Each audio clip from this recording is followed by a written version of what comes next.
It begins with a line buried in a declassified OSS memorandum from March 1943. Certain actions are to proceed without attribution. No recognition, no recovery, no trace. In those few words, an entire category of missions was defined. Operations meant not only to remain secret during the war, but to disappear from history altogether. These were the raids carried out by the OSS operational groups and their British counterparts in the Special Operations Executive, directed deep into Axis-occupied Europe at a moment when the Allies were still unsure whether victory was possible. Their targets were fragile arteries of the German war machine, communication towers perched on mountain ridges, relay stations hidden in barns, and safe houses holding defectors who possessed knowledge too sensitive to leave to chance. The mountains of northern Italy were among the most treacherous battlegrounds of the war, and in early summer 1943, an OSS detachment designated OG Cascade received orders to infiltrate the Apennines near Modena.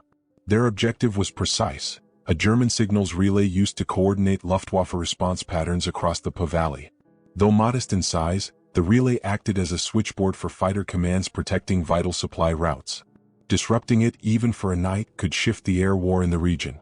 Yet this mission carried a second objective, known to only 3 members of the team: extract a defecting Italian engineer who had helped the Germans calibrate the station. The 8-man unit assembled in a safe house on the Adriatic coast. Their equipment was minimal: silenced M1903 rifles, a single SR 300 radio, wire cutters, and 2 demolition satchels carrying Nobel 808 plastic explosive. Captain Lawrence Harlan, the officer in charge, recorded in his field notebook, "We go in quiet. We leave quieter." The path into the mountains required a 2-night trek under cover of darkness, guided by Italian partisans from the Giustizia e Libertà movement. Rain made the steep trails unstable, and the group frequently halted to listen as German patrols swept the roads below, their boots echoing against wet stone. By the second night, tensions rose. The partisans reported heavier German traffic than expected, likely in response to Allied landings in Sicily. Whether this movement threatened the operation was unclear, but the OSS team pressed on, driven by the understanding that the engineer could be moved or eliminated at any time. Around 0300 hours, as fog curled around the treetops, the operatives reached a ridge overlooking the target. The relay station appeared deceptively ordinary: a farmhouse retrofitted with antenna arrays rising from its roof like skeletal branches. Only the crackle of radio traffic gave away its importance. The assault was swift. 2 men cut the perimeter wire while Harlan and Sergeant George Adler neutralized the sentries. Within minutes, the team breached the station. They located the engineer Emilio Ventresca, bound in a storage room, awaiting transfer to a Gestapo facility. His first words, later noted by Harlan, were whispered in Italian: "You came before they moved me." The team placed demolition charges on the main transmitter, rigged for simultaneous detonation, and prepared to withdraw along a narrow path that ran parallel to a drainage line. At 0412 hours, the charges detonated. A column of fire and splintered timber leapt into the misty dawn as the transmitter collapsed in on itself. German outposts reported the explosion within minutes, and patrols fanned out through the surrounding woods. The OSS unit split into 2 elements, each taking separate escape routes toward a predetermined rendezvous point. Harlan's group made it back, albeit after a harrowing sprint through dense brush under rifle fire. But Adler's element, Adler himself, technician Harold Milson, and Ventresca, never arrived. For decades, their disappearance remained a point of quiet speculation among intelligence historians. German records from that night are sparse, but one wartime intercept, decrypted at Bletchley and only released in the late 1970s, mentions the capture of 3 saboteurs near Modena. No identities were listed. The bodies of Adler or Milson were never recovered, and Ventresca's fate remains unknown. Some researchers believe the trio was transferred to Mauthausen or Flossenburg. Others suggest they were executed locally, their graves unmarked. The consequences of the raid, however, left an unmistakable imprint. Luftwaffe communications across the region went dark for nearly 36 hours, long enough for Allied reconnaissance aircraft to scan rail lines previously too well defended. More importantly, the intelligence Ventresca carried, never fully accounted for, was quietly referenced in post-war technical summaries on German signal practices. Even now, the question lingers: how much did the OSS recover that night, and what information vanished with the men who never returned? The Modena raid stands today as a reminder of the razor-thin margin on which clandestine warfare is waged. Success is measured in silence. Failure is buried in it. And as we move into the next chapter of these forgotten operations, one truth becomes clear. The deeper the Allies pushed into Axis territory, the more each mission straddled the line between triumph and disappearance. Dawn broke slowly over the northern Italian plains on the morning of June 18, 1943, revealing a Germany stretched thin yet still fiercely in control of its occupied territories. Among the many hidden mechanisms sustaining that grip was a network of signals relay stations scattered across the Apennines, small, unremarkable structures that silently coordinated Luftwaffe fighter responses throughout the region. One such site, nestled near Medina, had just been obliterated by an OSS team during a nighttime raid. But the destruction of the station was only the start of a far more unsettling story. Within hours of the explosion, German units began scouring the ridges and forest paths for the saboteurs responsible. What followed became one of the most troubling disappearances in the OSS wartime record. The force sent into these mountains, the Cascade Unit, had been handpicked for their expertise in sabotage and wilderness navigation. After the explosion, the team split into two elements to avoid predictable movement patterns. Captain Harlan's group navigated its way through scattered patrols, surviving a tense encounter with a German listening post by lying motionless for nearly 30 minutes as soldiers scanned the area. When they finally reached the abandoned shepherd's hut designated as their safe point, they realized Adler's element was missing. The absence was troubling but not immediately alarming. Communication between split units in these conditions was always uncertain. Still, a chill settled over the group. As Harlan later wrote, "We waited. Then we waited longer. And when the sun was high, silence was all that returned." Adler's missing team consisted of Sergeant George Adler, Technician 5th Grade Harold Milson, and the Italian engineer Emilio Ventresca. All three were deeply experienced in mountain movement. Adler had served in the Aleutians and was familiar with rugged terrain. Milson, a former surveyor, was among the best map readers in the operational group.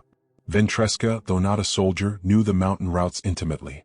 Their vanishing defied immediate explanation. If they had been attacked, some evidence, spent casings, blood trails, tracks should have surfaced. But the mountains yielded nothing. Harlan made a controversial decision. Instead of aborting to extraction immediately, he chose to search. He argued later that the odds of finding his men within the first few hours were greater than the chance of a successful long-range escape. The team fanned out, moving in silent two-man elements. They found signs of boot prints on a narrow ridge line, but the tracks ended abruptly at a steep slope where loose shale had been disturbed. Whether from scuffling, stumbling, or deliberate erasure, no one could determine. A terse entry in Harlan's notebook captured the uncertainty. Their direction unclear. Possible capture.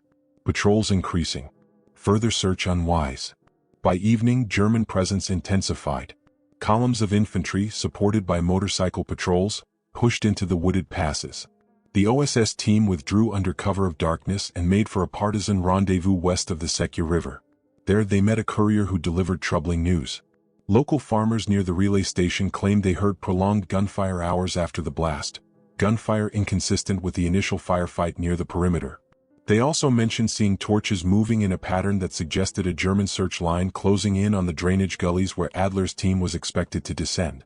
This was not the first time an OSS group had gone missing in the Italian theater.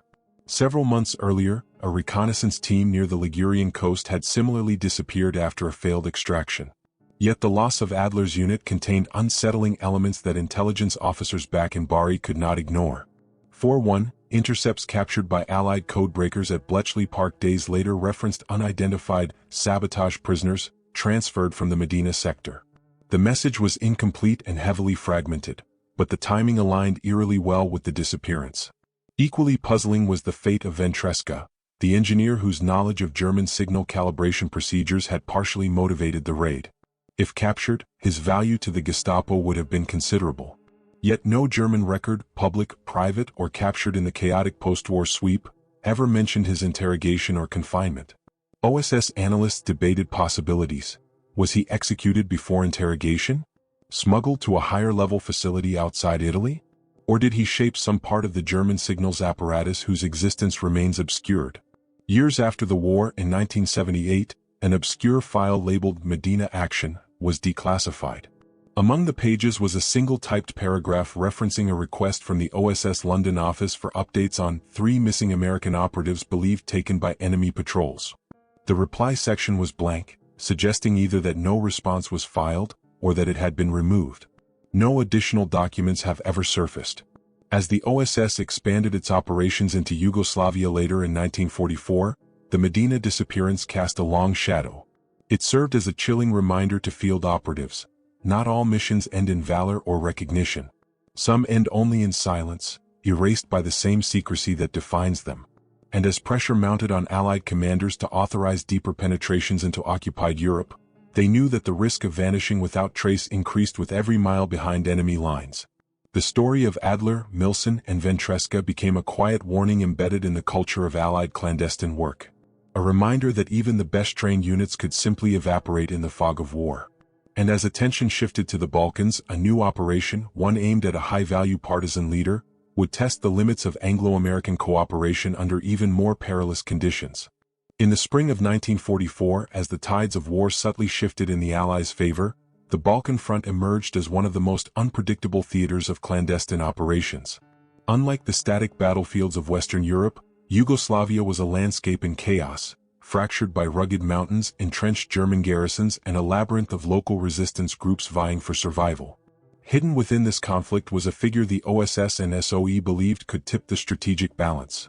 A partisan commander known by the codename Vuk, a man with knowledge of German troop redeployments along the Adriatic that could alter Allied invasion planning.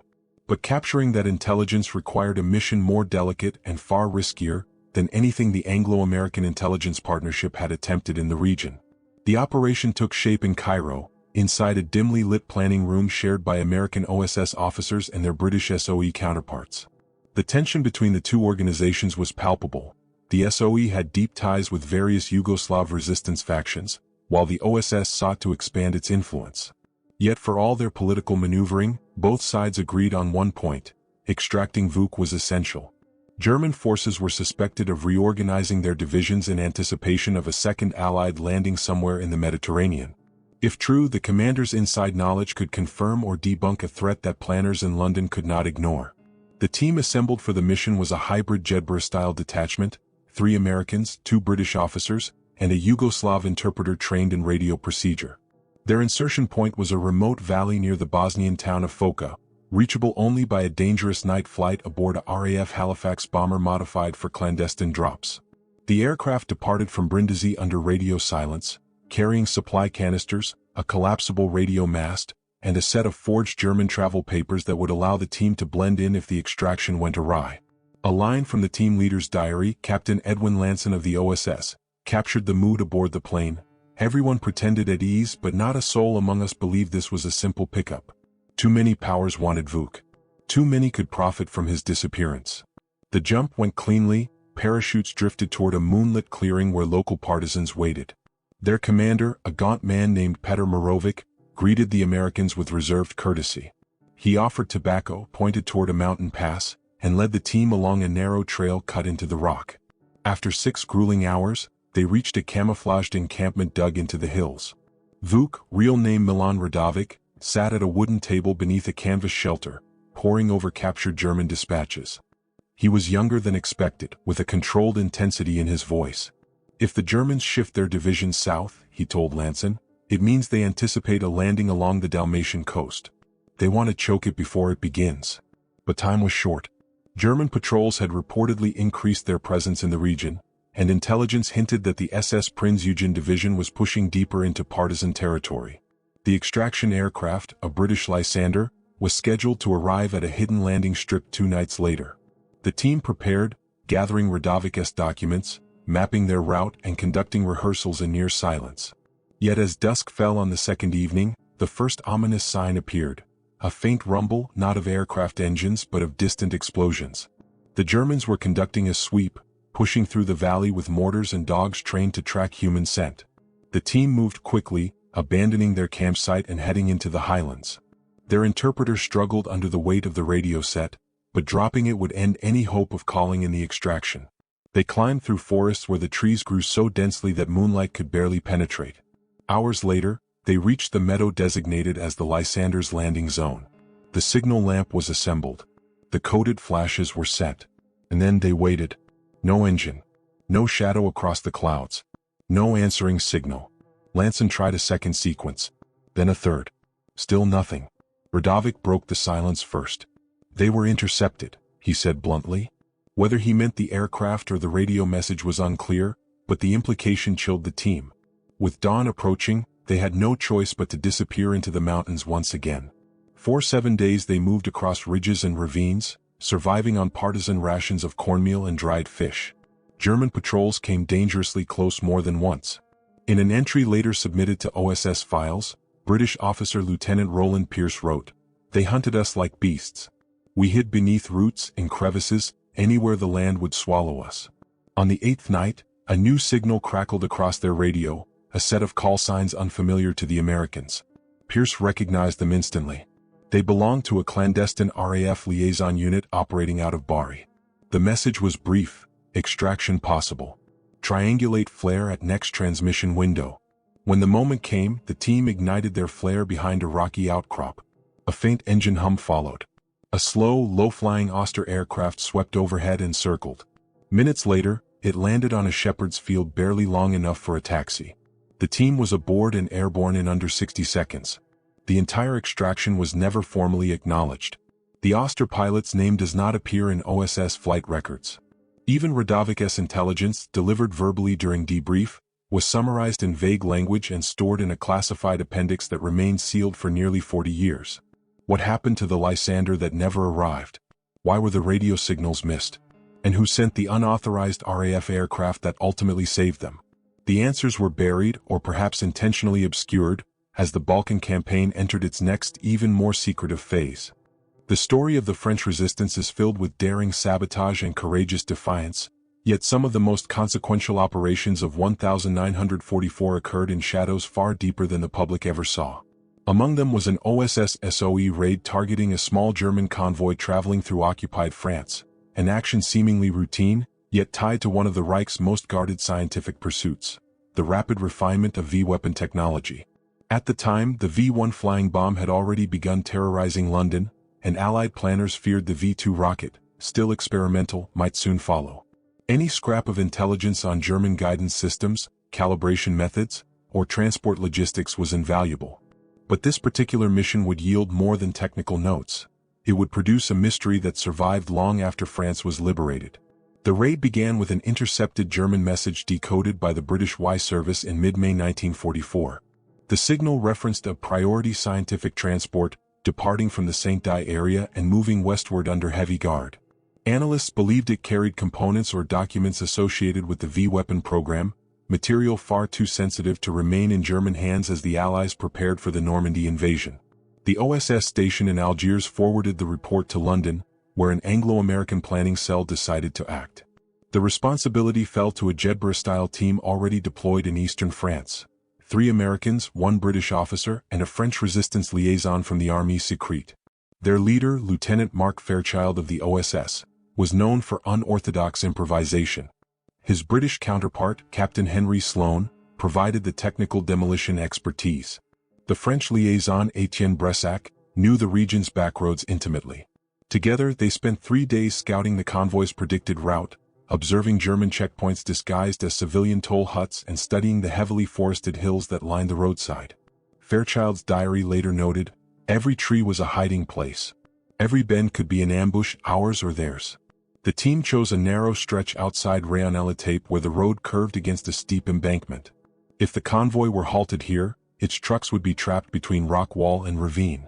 The plan was swift: disable the lead vehicle, neutralize the guards, seize the documents, and fade into the forest before reinforcements could arrive. Weapons were simple but effective: Sten guns, a single PIAT launcher, and 2 improvised charges fashioned from Nobel 808 explosive. On the night of May 24th, they took their positions. Rain fell in steady sheets, turning the road into a slick ribbon. This, Fairchild later wrote, was both friend and foe, masking movement while making every step treacherous. Just after 0200 hours, the convoy approached. 1 motorcycle escort, 2 Opel Blitz trucks, and a 3rd vehicle, larger, tarped, and guarded more heavily than the rest. Sloane fired the PIAT, striking the lead motorcycle and sending it skidding. The trucks braked hard. Explosions echoed through the valley. Bressac's resistance detachment surged from the trees, engaging the startled guards with precise, controlled bursts. The firefight lasted less than 2 minutes. When silence returned, the operatives pried open the rear truck. Inside were 2 crates of technical documents and a metal container secured with German military seals. Fairchild ordered the crates moved immediately to a concealed forest cache prepared earlier. The sealed container, however, drew particular interest. Sloan noted that its markings were consistent with Luftwaffe experimental units rather than the Wehrmacht. He made a quick decision: we take it with us. This, historians later agreed, marked the beginning of the operation's enduring mystery. As the team prepared to exfiltrate, they noticed several resistance fighters clustered around the truck, speaking in urgent tones. Bressak translated. The villagers who had tipped off the resistance believed more material, possibly even personnel, was inside the convoy earlier that day. Some claimed they saw additional crates being moved between vehicles during a fuel stop northeast of town. Others insisted the convoy had been larger that morning and that not all trucks now present were part of the original line. These accounts contradicted German records recovered after the war, which listed only 3 vehicles in the transport. Under time pressure, the operatives ignored these discrepancies and began their withdrawal. They moved through the forest for hours, carrying the documents strapped into makeshift pack frames. When they reached the safe house near St. Benoit, a British courier whisked the crates away for transport to London. But the sealed metal container remained with the Jedburgh team, marked for separate handling. What happened next was documented only in fragments. Fairchild later stated during a post-war briefing that the container was delivered to an OSS forward cell in Besançon before being flown to England. Yet British SOE archives contain no record of receiving such an item. One 1945 memo from a technical officer at Fort Hunt in Virginia references materials of significance recovered in Lorraine, but the description is vague. Some historians have speculated that the container may have held gyroscopic components or early guidance apparatus. Others believe it contained documents deemed politically sensitive, perhaps related to foreign scientists cooperating with the Reich. The truth remains obscured by missing paperwork and contradictory testimonies. What is certain is that the French resistance witnesses remained adamant that something else, something never listed or reported, was taken from the convoy by the OSS team before they withdrew. Whether an additional set of documents, a piece of equipment, or even an individual was removed remains unknown. 4 years after the war, villagers in the region repeated the story of the American box that vanished, hinting at local memory where official accounts fell silent. As Allied intelligence shifted its focus toward the collapsing German front and the coming push into Germany itself, the questions surrounding the convoy raid faded into bureaucratic quiet. But the operation left behind an uncomfortable lesson. In the world of wartime intelligence, even successful missions can open doors to enigmas the official record refuses to clarify. And as 1944 turned to 1945, another OSS unit, this one bound for Austria, would face its own disappearance, one that raised even deeper questions about secrecy and sacrifice. By the winter of 1944-45, the German Reich was collapsing, yet its intelligence machinery remained dangerously active. Deep in the Austrian Alps, far from the shifting front lines, the SS had begun relocating select Allied prisoners whose expertise, engineering, communications, and signals analysis, was considered too valuable to lose. These prisoners were to be transferred to remote labor complexes where their skills could support last-ditch German weapons programs. It was here, in this frigid and unforgiving landscape, that the OSS launched one of its most delicate and least understood operations, a mission to liberate a group of imprisoned engineers before they disappeared into the Reich's final, secretive fortresses. The raid would succeed, but part of the team would vanish into history with almost no documentation of their fate. The plan, crafted in late January 1945, emerged from scattered intelligence reports reaching OSS Bari. A Swiss contact, operating under diplomatic cover, claimed that a dozen Allied engineers, captured in North Africa and Italy, had been moved to a transit camp near Bad Aussee. These men possessed advanced technical training in radar systems, bridge design, and explosive engineering. The Germans, aware that such expertise could never be allowed to fall back into Allied hands, intended to transfer them to a fortified installation somewhere in the Salzkammergut. The OSS feared they might be forced into underground projects similar to those conducted at Nordhausen. Time was against them. A mixed OSS operational group OG was assembled, paired with 2 guides from the Austrian resistance, the FFI network. The team's leaders were Captain Samuel Brenner, a former civil engineer from Chicago known for methodical planning, and Lieutenant James Wakefield, a British-born American who had served with distinction in Italy. Their weapons were limited to what could be carried through the mountains: M1 carbines, silenced pistols, collapsible skis, and a small radio set arranged to transmit only in emergencies. The mission required stealth, not firepower. Their entry point was the Styrian border, slipping through snowbound passes where temperatures dropped to -20 degrees Celsius at night. Brenner's notes described the conditions in stark detail. The cold was not weather, it was a presence. You felt it pressing against you, numbing your judgment as much as your skin. Avalanche risk was constant.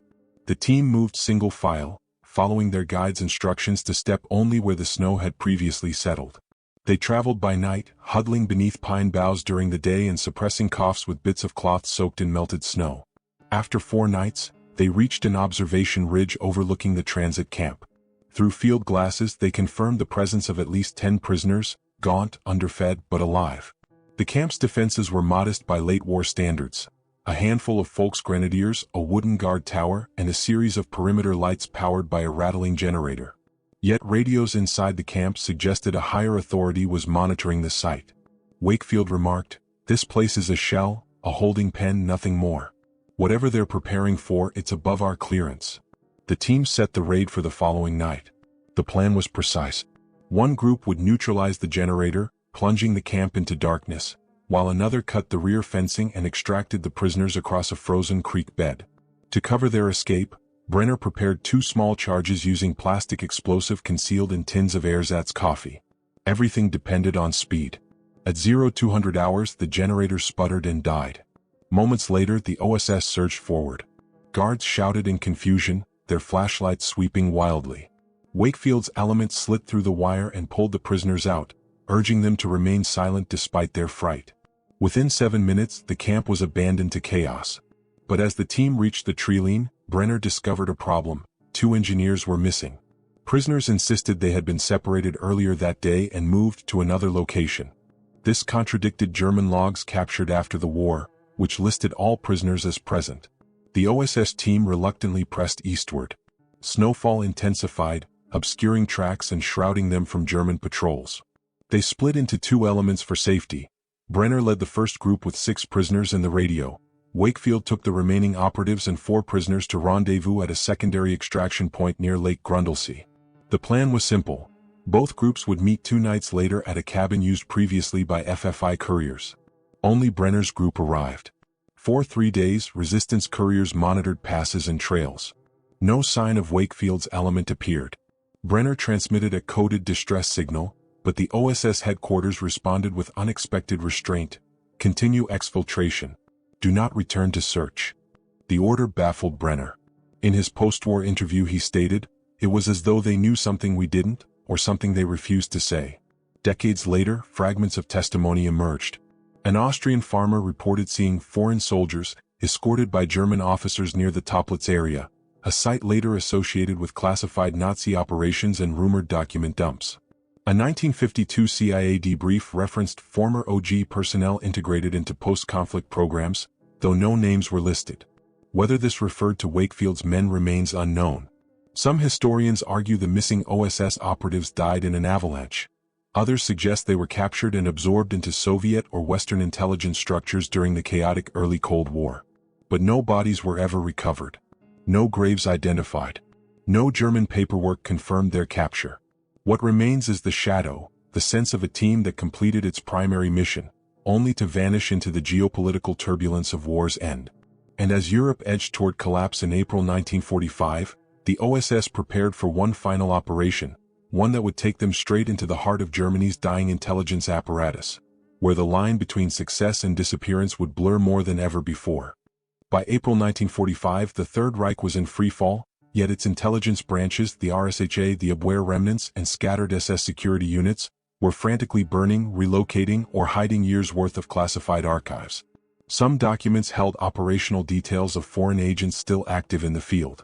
Others catalogued atrocities, clandestine operations abroad, financial pipelines, and technical research too sensitive to risk Allied capture. Rumors spread among frontline units that entire convoys of SS couriers had vanished into the forests of Bavaria and the mountains around Berchtesgaden, carrying crates of irreplaceable records. For the OSS, these fragments represented a final chance to expose hidden networks before they dissolved into the post-war fog. Thus began the last raid in this chain of operations, an action intended to seize intelligence so valuable that even its partial recovery could reshape post-war investigations. But what happened in those final days remains one of the most ambiguous episodes in OSS history. The mission originated in OSS Bern, where Alan Dulles received a tip from a German industrialist quietly cooperating with the Allies. He claimed that a cache of SS archives, including foreign intelligence files, had been moved from Berlin to a remote hunting lodge near the village of Ramsau. The files were guarded by a small detachment of SD officers preparing to transfer them again into the mountains as the American advance approached. Their destination was unknown, though local whispers pointed toward hidden tunnels rumored to run beneath the Obersalzberg complex. Acting on this intelligence, Dulles authorized a rapid, small-unit raid before the archives could vanish entirely. The OSS assembled a four-man team led by Lieutenant Erich Litten, a methodical field officer fluent in German and experienced in interrogations. His small detachment included 2 communication specialists and a demolitions expert. Their task: infiltrate the lodge, seize whatever documents they could carry, photograph the rest, and extract across the Austrian border.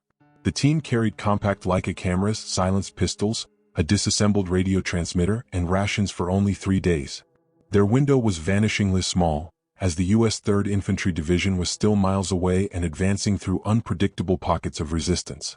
They entered Bavaria disguised as Wehrmacht stragglers, wearing scavenged uniforms marked with fading unit patches. Civilians regarded them with weary resignation. German soldiers avoided eye contact.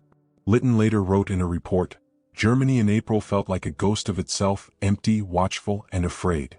After 2 days of movement through forest trails, the team reached the lodge at dusk. They observed 3 SS guards and a truck parked beside the building, its cargo bed covered with tarps. Under starlight, Litten and his men approached silently, using fallen branches and ridge shadows for concealment. The assault was rapid. 2 guards were subdued without firing a shot. The third fled into the woods but never returned. Inside, the team found what the informant had promised: crates of files labeled with SS cipher numbers, sealed envelopes stamped with AMT6, foreign intelligence, and logs referencing names of operatives operating in Spain, Turkey, Sweden, and the Middle East.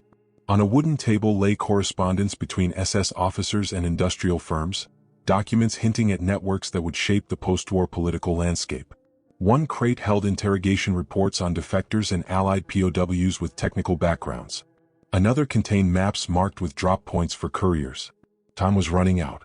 Litten photographed hundreds of pages, stuffing others into waterproof bags. Then came the most troubling discovery: a partially burned folder referencing Operation Führerkette, a name never again found in surviving German records. The few readable fragments suggested clandestine activity abroad, involving foreign intermediaries whose identities were redacted or destroyed. The team had minutes, not hours. They packed what they could, hoping the missing pages existed elsewhere. As they prepared to exfiltrate, the radio operator transmitted a short coded burst confirming the cache had been seized. Then silence fell, not just from their radio but across the entire valley. Moments later, the distant thump of explosions echoed along the ridge. German forces were destroying roads and bridges in a last attempt to slow the American advance. The OSS team now had to navigate terrain rapidly disintegrating beneath them. During the escape, the situation worsened. Near the Austrian frontier, the team encountered a German patrol, older Volkssturm soldiers accompanied by 2 SS officers clearly aware that something had been stolen from the lodge. The firefight was brief but chaotic. Litten's radio operator was wounded. The demolitions expert was separated from the group during the retreat. Litten managed to drag the injured man into a ravine, where they hid until the patrol passed. When they reached the extraction point, a collapsed farmhouse used by Austrian resistance couriers, only 2 operatives remained. The demolitions expert never arrived. Litten radioed for retrieval. The response, however, came only as partial bursts, fragments suggesting interference or jamming. For hours he repeated his signal. Finally, a faint transmission cut through the static. Operation received. Proceed to secondary route. But the coordinates were incomplete. Whether due to German interference, Allied distance, or another cause, no clear guidance followed. When the war ended weeks later, only a portion of the recovered documents reached Allied headquarters. Some pages were water damaged, others were missing entirely. The most sensitive crate, the one referencing Operation Führerkette, was absent from the final inventory. No record indicates where it went or who handled it. The missing OSS operative was never found. And scattered notes in post-war intelligence files hint at documents that surfaced briefly before being sealed again under new agencies formed in the years after 1947. Historians still debate what the OSS team truly recovered in those final days. Some argue the missing crate contained early outlines of post-war intelligence networks. Others believe it held classified economic agreements between Nazi officials and foreign companies, agreements that certain post-war authorities may have preferred to keep discreet.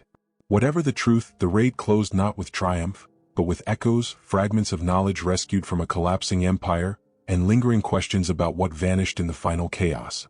And ultimately, this last operation cemented the pattern repeated across all 5 missions.